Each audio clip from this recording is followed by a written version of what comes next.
اس نے نازک کلائی پہ باندھی گھڑی اور گھڑی کی رواں سوئیوں کی طرف جب نگاہوں کو پھیرا تو ایسا لگا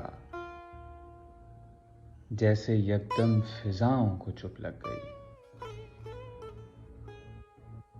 اس نے نازک کلائی پہ باندھی گھڑی اور گھڑی کی رواں سوئیوں کی طرف جب نگاہوں کو پھیرا تو ایسا لگا جیسے یکدم فضاؤں کو چپ لگ گئی۔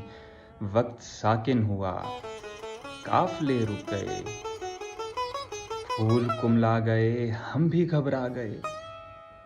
اس نے ہنس کر گھڑی سے نگاہیں ہٹائیں، فضا کھل گئی، وقت پھر چل پڑا، قافلوں کی مہاروں کی گرہیں کھلیں، پیڑ اپنے پرندوں میں پھر کھو گئے،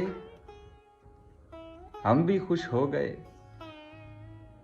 اس نے پیروں کے تلووں پہ خوشبو ملی، خوشبو پہلے سے بڑھ کر معطر ہوئی۔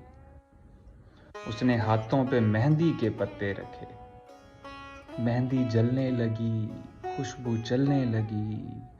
اس نے کاجل کو آنکھیں اٹھا کر تکا، کجلا کالا ہوا اور کالا ہوا۔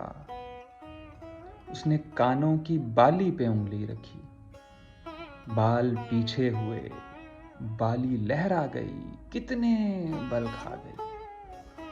اس نے پوشاک کو اپنا محرم کیا، رنگ پاگل ہوئے، دھاگے پوشاک کے جھٹ سے کھچنے لگے، کتنے ارماں جگے۔